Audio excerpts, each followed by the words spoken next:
février, on a commencé à préparer l'estacade pour la pose des poutres sur l'avenue de France.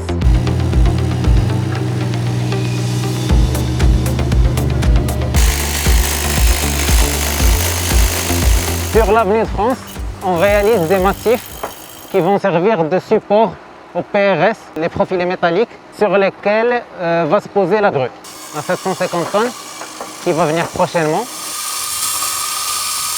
L'avenue de France n'est pas dimensionnée pour supporter une telle charge. Du coup, ce qu'on fait, c'est on a réalisé des radiers de 50 cm qui vont servir de support au sous-étaiement de l'avenue de France qui va être vériné et pour compenser la charge de la grue.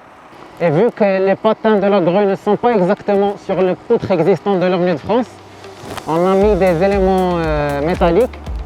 Et pour ramener la charge des éléments métalliques vers les poutres existantes, c'est pour cela qu'on a mis des massifs qui sont juste au-dessous des poutres existantes de l'avenue de France.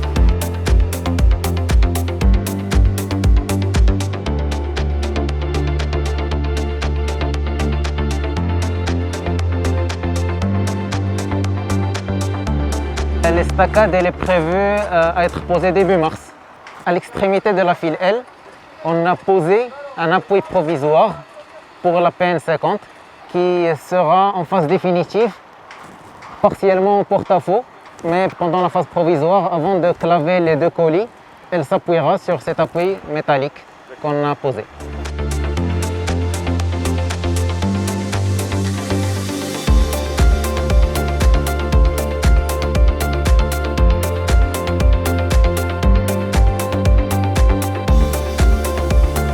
Sur la file F, on a réalisé la deuxième et troisième levée du portique Watt.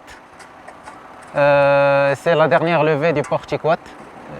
Et on a commencé à réaliser tout ce qui est en rapport avec le voile de la file F.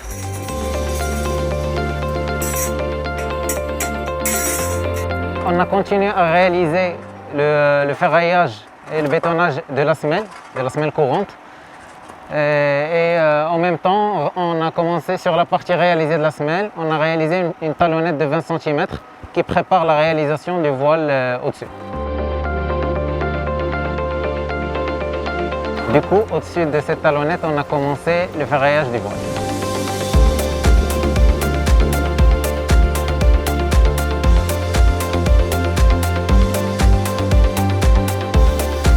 C'est un chantier assez complexe. Mais assez riche et très instructif. On voit de tout, il y a de l'appui, il y a du voile, il y a des poutres, il y en a de tout. Les éléments provisoires aussi, c'est très instructif et c'est que du bon pour ma formation pour devenir futur ingénieur.